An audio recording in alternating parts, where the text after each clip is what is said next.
assistindo Bridgerton depois de vocês tanto recomendarem e, amiguinhos, sim, eu tenho uma teoria. Não, Bridgerton, não consigo falar. Não é uma história de amor. E olha que quem tá falando pra vocês é o emocionado dos emocionados.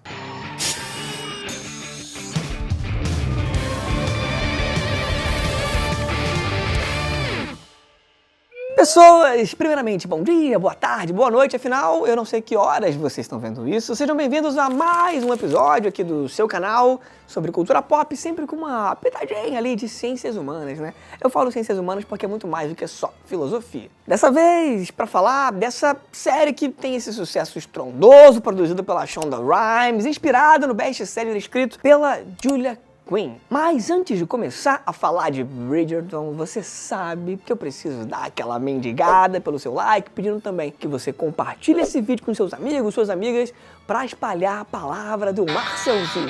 Lembrando que esse episódio, como todos os outros do canal, lançados esse ano, são em agradecimento à Creality, maior marca de impressão 3D do mundo. Mas bora lá! É óbvio que Bridgerton também é sobre amor, mas a história ela é centralmente sobre fofoca. E como ela já foi o pilar de toda uma sociedade muito antes de Choquei, de Léo Dias. Só que como um bom fofoqueiro, Maria Fifi que eu sou, eu não vou te contar agora. Eu vou te deixar intrigado, curioso, angustiado. E o que eu tenho pra dizer agora é o seguinte.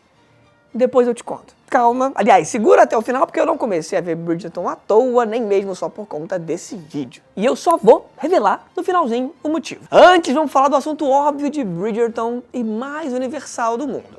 O amor. Porque você sabe, se quiser falar de amor, fale com o Marcinho. E eu queria falar, que eu sempre brinquei de Cecelzinho, mas aí fica aqui o parêntese, se você não acompanha na Toleb, as pessoas eventualmente me chamam lá de Márcio, por conta de um vídeo que eu era o Márcio Bigode e ficou, enfim, era um trocadilho. Mas ó, eu vou falar de amor antes, só porque ele vai ser a ponte pra fofoca, tá? Prometo. Só vem. A primeira temporada, que foi tudo que eu vi até agora, já introduz a gente na sua premissa. Não é uma história essencialmente sobre amor, embora vá florescer um amor ali, né, entre a Daphne e o Simon. A gente já inicia vendo uma espécie de ritual social ali na Inglaterra do início do século XIX, que eram os bailes, feito para que as mulheres fossem cortejadas. Isso me lembra, aliás, que, embora já fosse antigo para minha época, prometo, tá? Eu sou velho, mas, assim, já me parecia velho na época. Ainda tinha um rastro disso quando eu morei em Resende, ali por 98. Havia uma coisa chamada Hi-Fi, que chamavam na época também de festa americana, em que meninas levavam comida e garotos levavam bebida. E fique claro, eu tinha 11 anos, né? Então a gente levava tipo que suco. E assim, no final dessa história, as pessoas, depois de dançarem hits tipo El Chan, Raça Negra, Bonde do Tigrão, os garotos chamavam meninas para dançar músicas românticas, quando havia alguma chance de rolar um beijinho na boca. E foi assim que eu, aos 11 anos, perdi o bebê, ouvindo a música do Titanic, aparentemente um spoiler aí da minha singelamente trágica vida amorosa. Na Vanessa, que eu era gamado porque ela tinha coisas da Alemanha, tipo uma bicicleta que andava pra trás. Que, enfim, vamos combinar, né, que aos 11 anos ninguém tem muito critério, não ia ser porque ela curtia filme do Almodóvar ou manjava de Aristóteles, né? Mas voltando a Bridgerton, embora esses bailes não fossem propriamente cerimônias, eram mais do que eventos, e certamente muito mais do que resenhas ou hi-fis. Não só pelas pompas, porque era de fato tudo muito exagerado, porque esse luxo era uma forma de demarcar a classe social, mas assim, quando eu digo que era um ritual, obviamente, não é no sentido religioso, né? É no sentido de um rito de passagem, tinha todo um protocolo ali. A aristocracia, ou seja, a nobreza, não se casava sem esse cortejo. Porque nesse período o casamento não era o resultado de um flerte, que depois dava em pegação, que depois dava em namoro, que poderia virar ou não um casamento. Isso de ficar é algo relativamente novo em termos históricos. E detalhe, esse termo, ele chega a ser uma certa ironia, né? Porque o ficante é justamente aquele que não fica, né? Que não permanece. Porque ou as pessoas nesse período se pegavam só depois de casadas, ou através da prostituição mesmo, ou com amantes oficiais, ou porque já tinha interesse ali uma na outra e faziam com risco de gerar um escândalo, isso vai ser um ponto que eu vou falar daqui a pouco, mas ficar como algo apenas físico e efêmero é algo recente. Não que não existisse antes, assim, deixa eu me corrigir. é que isso era feito meio que na encolha. Eu lembro, inclusive, do estranhamento dos meus pais com a naturalidade com que isso acontecia comigo ali na pré-adolescência já. No contexto das sociedades de corte, diferente disso, os homens iam a esses bailes com a intenção de encontrar uma mulher cheia de predicados, quase que um concurso de Miss Universo. Porque elas precisavam ser poliglotas, precisavam ter habilidades artísticas, elas tinham que saber se portar à mesa, ter determinadas práticas ali de etiqueta, uma coisa que você enxerga mesmo ali os rastros, né, de Miss, não é nem brincadeira isso, que até mudou sutilmente, mas ainda preserva essa idealização de feminilidade como bela, recatada e do lar. E aí depois desse baile vinham alguns encontros sempre públicos, sem nenhum tipo de carícia, tá? Para que aí sim as mulheres fossem pedidas em casamento. Mas esse pedido era feito à família, o que vamos combinar que também tem um rastro muito forte ainda hoje. Uma amiga minha, inclusive, ela foi uma vez passar o ano novo em Paraty e um indígena queria comprar ela por 10 quilos de palmito pupunha. Aí detalhe, a oferta foi feita ao pai dela. Hoje eles completam 3 anos de casamento. Obviamente é brincadeira. Enfim, né, vamos combinar também que mecanismos aí de casamento arranjado existiram com vários tipos de troca ao longo do tempo, em sociedades diferentes, e existem até hoje.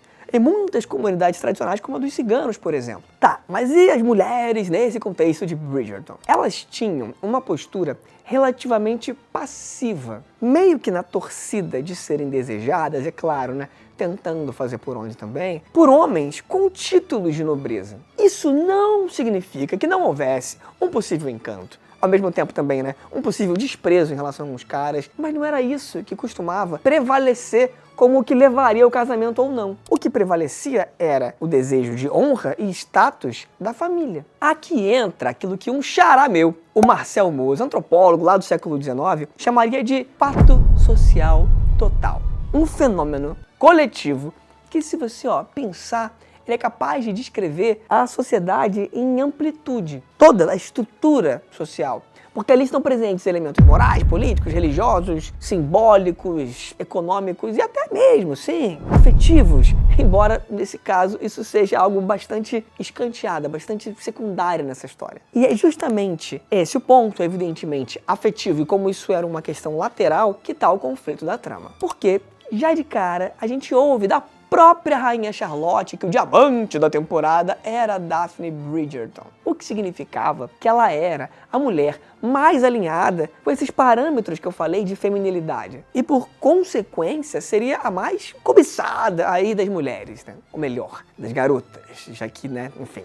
Embora a gente tenha mudado a diferença de noção do que é um adulto, quem é responsável pelo quê, pro nosso tempo, eram frequentemente mulheres muito jovens, né? A questão é que a Daphne não queria casar só por convenção ou por pacto político, mas sim porque ela queria estar com alguém por quem se apaixonasse. E assim, a gente já volta nisso, porque é muito, muito importante. Por ora, acontece um entreveiro ali, a Daphne é vista com um dos pretendentes, que era um cara por quem ela tinha repulsa. Isso rola num jardim, que é um lugar público. E assim, essa repulsa, em parte, é porque ele era um cara feio, em parte é porque ela era bem mais nova, o que é um detalhe meio anacrônico, ou seja, uma análise com o olhar de hoje sobre algo de outro tempo, porque isso era bem comum. Enfim, esse cara tenta agarrar ela à força num lugar público, só que era de noite, estava meio escuro e tal, não tinha muita gente para ver, mas havia a possibilidade, quando então aparece o Simon, que é o conde de Hastings, com aquilo que poderia ser um príncipe encantado, até que ela dá um socão na cara do maluco, ou seja, é ela que se salva, uma coisa meio Valente, a princesa. E isso é simbólico, porque é um gesto de autonomia, dela ser senhora de si, ao menos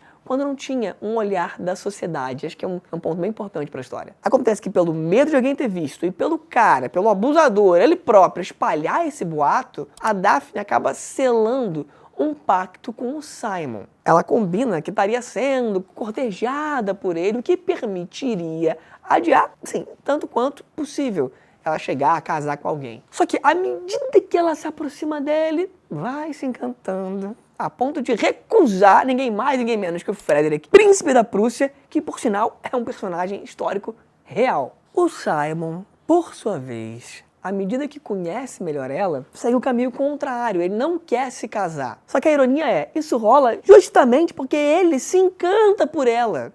Só que ele não quer ter filho. E o motivo não é o que, né, é o tradicional, é porque ele teve uma criação com um pai absolutamente ausente e, quando presente, era para ser cruel. Então ele se forjou como um homem que não seria casável, porque ele se convence de que a maior vingança contra o pai dele era não passar a linhagem à frente. Essas duas motivações são centrais para entender o pensamento dessa época. E honestamente, é muito maneiro pensar como esses casos ali são simbólicos para demonstrar que é possível enxergar a filosofia, sociologia, história enquanto uma ciência em tudo, mesmo numa série super pop, entendida como uma novelinha para menina. Porque o que está em jogo para ambos, para Daphne e para o Simon, representa muito uma virada histórica da sociedade. O nascimento da sociedade chamada de liberal, burguesa, superando o modo como a sociedade existia há muitos séculos, que era a chamada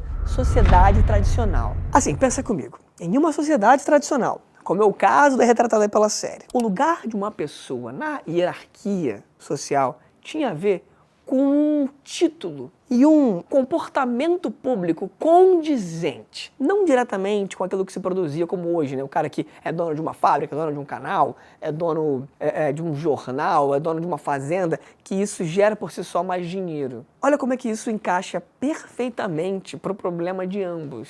Um título era algo que se herdava, tinha a ver com a família a qual você pertencia. E era justamente a avaliação do comportamento público o que pressionava uma mulher a casar com um fulano que tinha determinado título. Ou seja, o casamento tinha um papel básico, ampliar o poder daquela família através de uma aliança. O que tanto Daphne quanto Simon queriam era serem donos das próprias vidas, donos dos seus desejos, e não reféns de uma disputa por adequação social. Mesmo que a sociedade liberal, burguesa, alimente demais a disputa no sentido comercial e de acumular posses, a gente está vendo aqui uma postura que a gente chama historicamente de individualista, porque é o indivíduo no centro da própria vida, não o que a família, a rainha ou o olhar público ditam. Então, nesse sentido, individualismo tem o seu lado positivo, que não é ser determinado pelo que a coletividade ou uma instituição quer. Então, assim, essa noção que a gente tem de que o casamento vem primeiro e depois o amor, por mais que pareça algo intuitivo, óbvio, natural, é um produto histórico do nosso tempo e da ruptura com a sociedade de corte. Não à toa, as princesas da Disney retratam esse contexto, porque são o sonho desse amor romântico, que é uma novidade, meio que o sonho de ser a escolhida, sabe? E assim, escolhida não só pelo príncipe, mas meio que pela entidade do amor, porque não era uma coisa comum de se viver. A regra era o casamento arranjado mesmo. Essa ideia do amor romântico como algo que seria o ideal de vida, de que existe uma pessoa para nos completar, é próprio de sociedades mais individualistas mesmo, porque se você parar para pensar, casal é o coletivo possível menor que existe, porque é um conjunto com apenas duas pessoas. Menos que isso já não é mais coletivo, né? Já é só indivíduo. Eu mesmo, que sempre fui uma pessoa super declaratória, de mandar carta, de postagem, muito antes de trabalhar com internet, muito antes de Instagram até, de pedidos de namoro super detalhados, de um pedido de casamento sonhado, até o primeiro episódio daqui, né, ser sobre amor platônico, eu ser comparado ao Ted Mosby, de How I Met Your Mother. No fim de contas, toda essa idealização e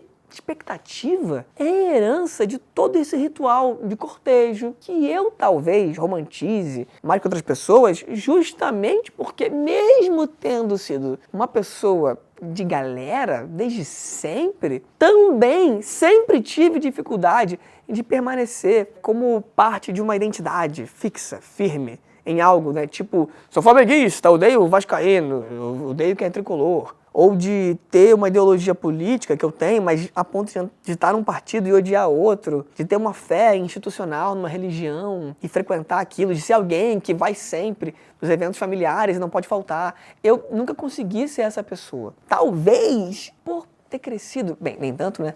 Me mudando tanto de cidade para cidade, talvez eu tenha tido dificuldade de ter raízes em alguma coisa e talvez essa ideia de que o casal seria o coletivo possível para minha vida, enfim, né? É papo pra terapia. Mas minha vida íntima, a parte que eu sei que vocês adoram, e eu não falo aqui à toa, né? Não sou bobo. Onde é que entra a fofoca tão centralmente na sociedade aristocrática como eu tinha prometido? E que fique claro que eu tô falando aqui em Bridgerton não é um achismo meu, mas sim a teoria de um sociólogo chamado Norbert Elias, que escreve isso ali na metade do século XX, obviamente não sobre a série, não sobre o livro, mas sobre o contexto da época que é retratada nessas obras. Ele diz que a sociedade de corte tinha uma obsessão pela distinção, ou seja, por se demonstrar superior, de ter práticas que demonstrassem, somos melhores, com vestidos, banquetes, perucas, toda uma etiqueta, todo esse ritual que eu mencionei. Aliás, parte desse ritual é a tal da etiqueta mesmo, porque ela é a arte de se importar com o outro, nas minúcias da elegância, ela é a pequena ética, para manter um padrão de cortesia e civilidade. Na prática,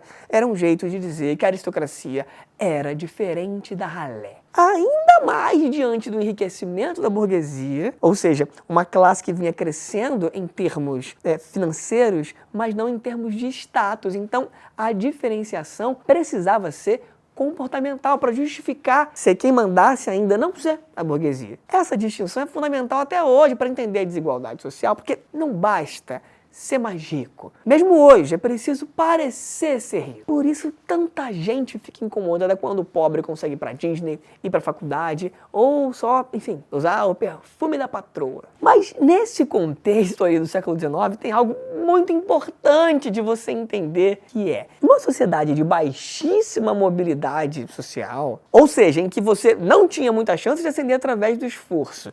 Você sobe é pela percepção da imagem pública que você constrói ao tal status. Se o que está em disputa é o prestígio, pensa, né? Algo que é, subjetivo, né? Como é que você mede? Como é que tu bota o pau?